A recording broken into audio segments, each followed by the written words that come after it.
Hey guys, we just want to welcome you to the first edition of our new YouTube channel. I'm Barry Lawrence, and this is Sandy Marks.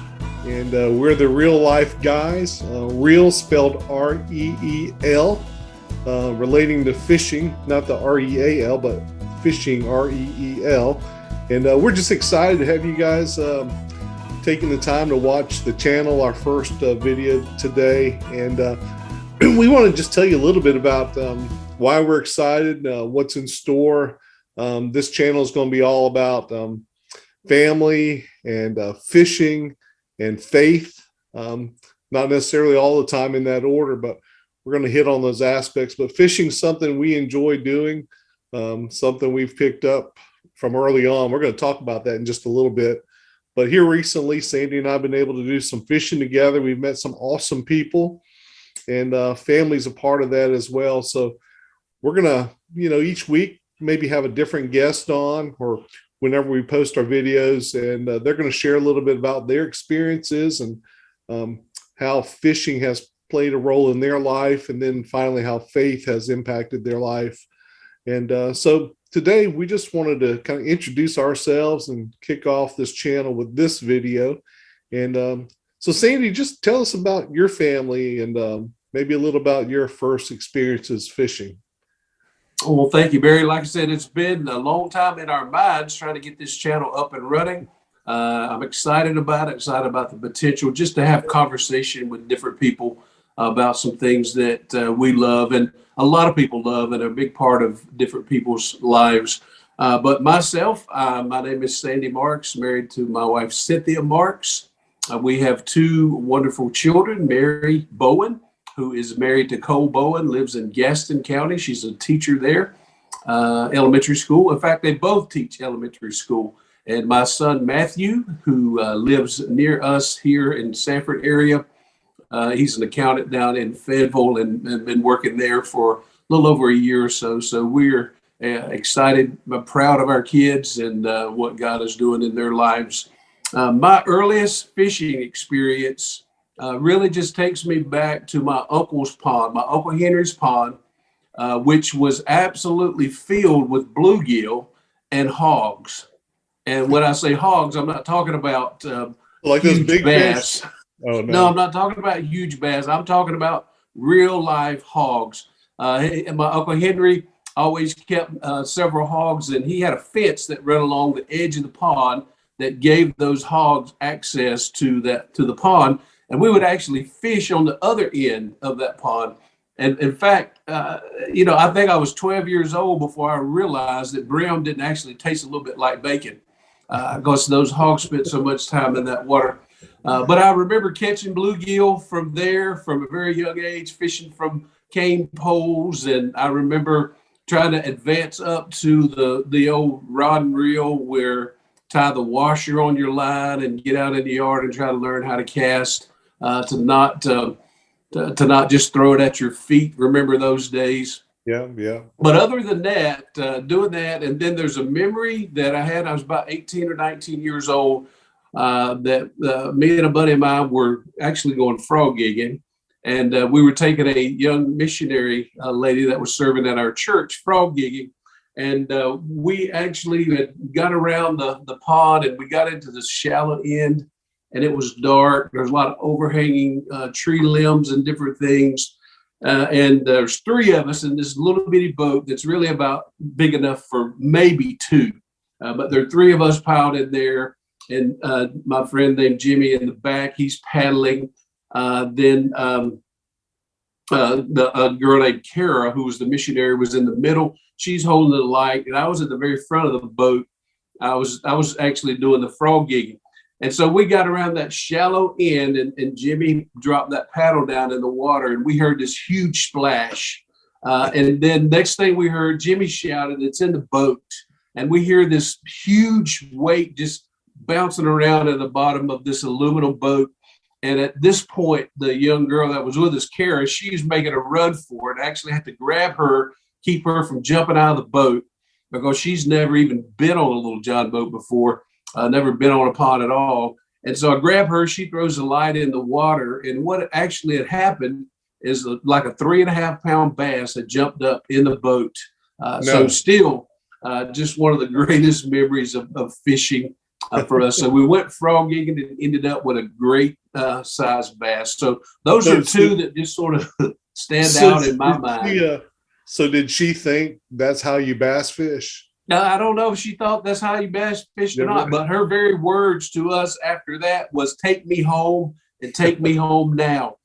So we made a beeline to get her back home. And I'm sure that she probably never went frog gigging again between the bass jumping in the boat and the snakes that were all around us. I think she probably had enough of that.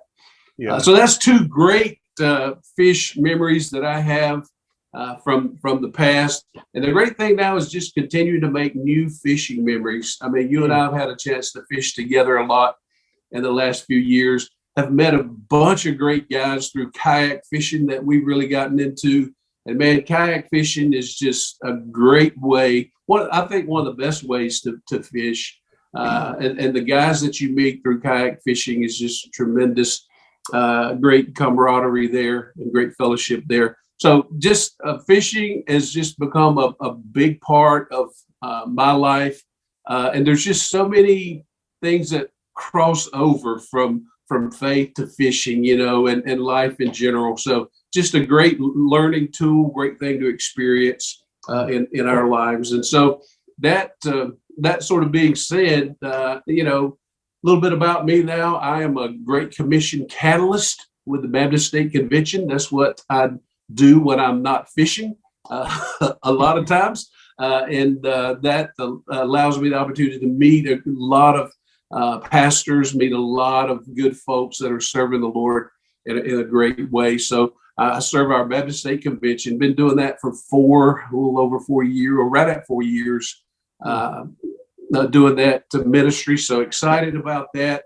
My wife Cynthia and I are just thrilled to have great friends like you and Lynette, get to do some traveling with you guys and get to do a lot of fishing with you. So that's sort of where we are right now. Got a great few memories of fishing, but man, looking forward to learning and fishing moving forward in life.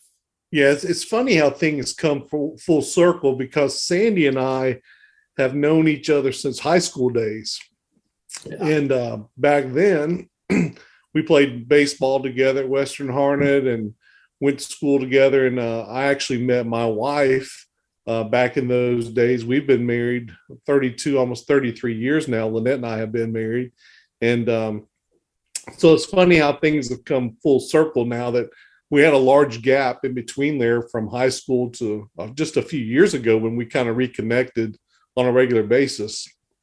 And so I've been married, like I said, 32 years, have 3 kids, 2 that are married. Micah is married, lives in Sanford, and has a daughter, Ruthie, and then Hannah's married and lives over in kind of the Kinley Smithfield area, and has a son now that's 3 months old today, I believe. Samuel's 3 months old today. And then Lydia is a senior at Montreat College up in the Black Mountain, and she's graduating this spring. And so we've had a great family, do have a great family, enjoy family times together. And that's, I think, where some of my earlier memories come from fishing. I grew up in a military family. My dad was in the Army for some 28 years. So we traveled all over the world. And but one of the memories I had early on of seeing a large fish that we actually, sort of caught, we were at a place called Milford Lake in Kansas. And I don't know that we knew a whole lot about fishing, or at least I didn't, other than what I'd seen on some TV shows. But I do remember what we were using was one of those little curly tail grubs. It was kind of like a plastic bag with a curly tail on it, white, and just put it on the hook, threw it out there. No expectation of catching anything, I'm sure. And wouldn't you know it, something started pulling the line to start reeling it in, and it's a large fish. So it got close enough where Dad and I could see it. We had been camping on that lake that week, and the whole family was with us. And so the fish got closer, and I could see it was a large bass. It was a big largemouth. Well, it got pretty close, and at that point we didn't have a net or anything. So Dad took it upon himself that he was going to go get it. So he waded out in the water, grabbed the line and lifted it just high enough where we could see, the largemouth has a large mouth, to see its mouth. And about that time, the hook released and it swam off. And he felt awful. I felt bad, but we were excited that we had that experience and actually had hung a fish in a time where we were just out there messing around. But I think the other experience I had, though, was when we were in Panama. Panama was an interesting place to fish, and I was only about 7 years old then. And on the beaches there, for those of our guys that are maybe military guys, they might remember in Panama, there were these nets along the beaches, and it was to keep the sharks out of the swimming area. And I would always think, if there's a net out there to keep the sharks out, I'm probably not getting in the water. But we were fishing out there one day, kind of off the hill there, and caught a fish and got it just out of the water. And one of those sharks decided that was going to be his lunch too, so he took half of it. And I remember it scared me to death. I would not go in the water, but just seeing that shark come up and take half of the fish was like, that's crazy. So those things, and just even going to those ponds around the neighborhoods around where I grew up here in the Anderson Creek area, getting on my bike, taking one rod, some hooks, some sinkers, a bobber, and finding some worms or crickets or whatever I could put on the hook, and just catching some brim or occasionally catching a bass or crappie or whatever it might be, or probably some of the fondest memories of just simple, because, like you said, we've the last few years, we've gotten into fishing in a lot of different ways, man. When I had the skiff, we went off the coast, right along the coast, and went out and caught some fish out there trolling, and we've inshore fished some for trout and reds and flounder, and we've kayak fished, and we've been fishing at Harris and at Jordan Lake, and we've been part of the CCKF and fishing those tournaments out of kayaks. So we've done a lot of different type fishing recently. And I don't know, it almost seems like the more you fish, the more complicated you can make it. Does that make sense, Sandy? Oh, absolutely. Yeah, you're looking for an advantage. If you buy the right lure, the right color, or the right size hook, then you're gonna catch the fish. And then, man, that's frustrating. I remember a tournament in Randleman where I just fished down this bank, man, and I thought I'd fished that thing thoroughly. And I got down, and I think I'd sort of pulled up in the area and was eating a sandwich, and a guy came right behind me and throwed out and caught a fish right where I had fished. And I think he ended up winning big fish with the fish that he caught. He won the big fish for that tournament. He sure did, and he caught it right where I had fished. And so, I think it has maybe a whole lot more to do with maybe the guy holding the rod than what's on the end of the line. So I think I see that often. But we do try. We think if we get that right lure, and we've both got tackle boxes that are filled with lures that have never had a fish on them, and they're just not used at all. Yeah, man. You walk into my shed now, I've got the corner, and you've seen it. I've got the pegboard up in the corner, and I got all the hooks, and I've got stuff up there I'll probably never use, but you buy for the just in case, that right situation. Oh yeah, I'm going to need it then. And ultimately for us, when we talk about bass fishing, it's come down to just a few lures, right? I really need a tackle box. I think you had a little tackle box or container. Yeah, we need to get down to something like this. Yeah, that's really all we need. And the reason Sandy says that is because we've determined when all else fails, and I've got just a few things that we've used recently. So here's one of the things we use a lot: the wacky worm. When nothing else is working, we throw this out there. It doesn't get hung up, and it actually gets bit, right? If you can't catch them on anything else, throw the wacky. Yeah. And then we've got this is something fairly new. It's become pretty popular recently. Is just a Ned rig. It's just a simple little. It's really a piece of a worm. I mean, is all it is. Not even a full worm. Yeah, and it catches fish. And then last year, I think actually you had tried these Z-Man TRD craws, and you caught some bass on using this. Yeah, those things were hot for a while. We caught probably 20, 30 bass in just a short period of time off of those things. Yeah, and then the other thing that was simple for me anyway was this chatterbait. And you basically just reel it through the water. It's nothing special. I think for us, Simple's better. And Simple is best for me, for sure. yeah, so fishing in the last couple of years, I've fished more than I have in a long time. It's been great. It's been a learning experience. And I think I don't know, on this channel, if folks will watch this, they're probably going to learn more about what not to do than what to do. But we plan on having some guests on here that we Sandy that maybe can help us out. You want to talk about that a little bit? Yeah, in fact, the first guest that we're going to have, if you're familiar with fishing and tournament fishing and professional fishing, it's going to be a guy that you're going to recognize. And so it's going to be great to have him on as sort of our first guest. He's become a friend of mine in the last few months, not because we travel in the same circles, but because we worship at the same place for a period of time and got to know him real well. And so he's going to be our first guest. I don't want to give the name away, but if you're familiar with bass fishing, you watch it on TV, it's going to be a person that you recognize. It's going to be a name that you associate with that. And the great thing, Barry, is I met him not through fishing, but I just met him through worship. And I didn't share earlier that faith for me is just the cornerstone of my life. As great as everything is about life, what faith does, and my faith in Christ, what it does is really it just amplifies everything and makes it better. You think about family, you think about marriage. You can have a great marriage and not really have a deep faith in Christ. But if you have a faith in Christ, it takes your marriage to another level. It takes your family to another level. It just makes everything advance to this deeper sense of joy, because faith in Christ allows you to have joy even when things are difficult. And so that's the great thing about our faith in Christ and our relationship with Christ, is it doesn't matter what we're going through. Our fishing's much better. Even if we aren't catching fish, we can still have a great time and still enjoy it.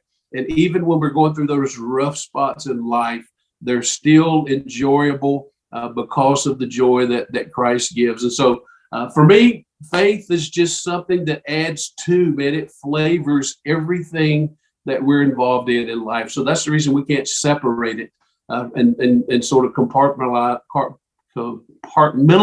it, if I can get it out, in our lives, because it just adds to everything. And so say all that to say, that's where I met our first guest. Is we were worshiping together and just had a great friendship, and really got to really appreciate each other. So he's going to share with us on that very first guest that we have here on our channel. Yeah, we man, I'm looking forward to just hearing his story. I've heard a little bit about how he was involved with professional fishing, and then the reasons he kind of came off that circuit for a while. It was really because of family, and we're going to have others on too that hopefully are going to talk about fishing, but also about their faith. And it's people that you're going to know, but then there might be some guests that you don't know that you need to know.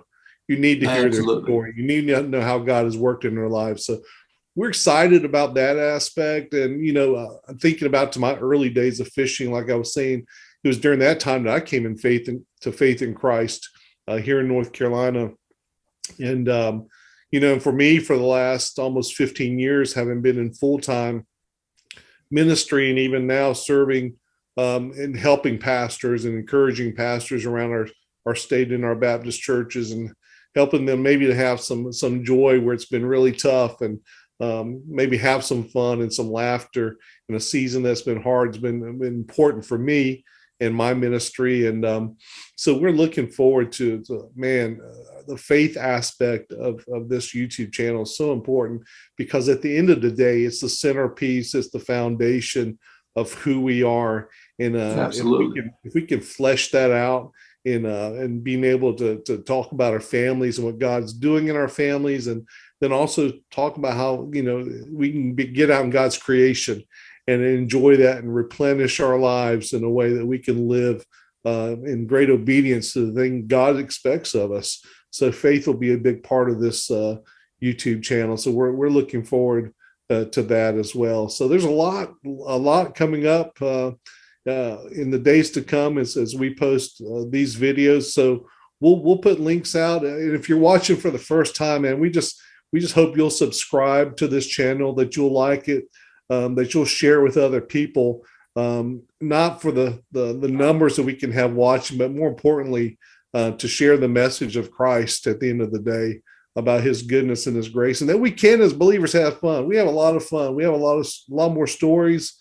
Most of the stories aren't about the big fish we've caught, but probably the fish we didn't catch. And it was in Randleman, wasn't it, Sandy, when I had to get one more fish to catch the limit. And I had him on the measuring board in that CCKF tournament, and holding him. You have to take a picture of the fish and send in the measurement. And as I was grabbing my phone, I'd already taken my gloves off. That's what it was. And he began to flop. And somehow they know how to get back in the water no matter where they are.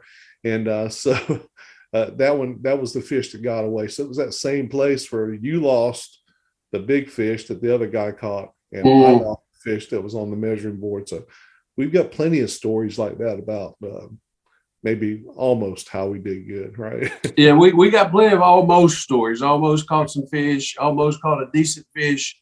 I've caught fish and not put the identifier in there, so it doesn't even count. The first fish I caught in the tournament didn't even count because I didn't get a picture of the identifier in the picture. So it's not going to be a channel where we're going to just overwhelm you with the huge, wonderful fishing outings we have, but it's going to be a channel where we're going to struggle along the journey, and we're going to have a great time doing it, and we're just going to be blessed by the Lord every step of the way. Yeah, and if you have some lures that you've used that you think might be helpful to us, post them in the comments. If there are things that you'd like to hear and see about, or maybe a guest that you'd like to see us have on, let us know that too. It's a journey for all of us in the fishing and faith and family. So I think the more we can do together, the better it'll be. Well, Sandy, that's about all I think we've got for today. You got anything else? No, I just would say, like we're going to say at the end of each one, let's just keep it real. Yeah, we're just some real life guys, and so whether it's family, faith, or fishing, what do we say? We're your hookup, right? So we're your hookup. All right, y'all guys have a great day, and we'll talk to you next time. See ya. See you.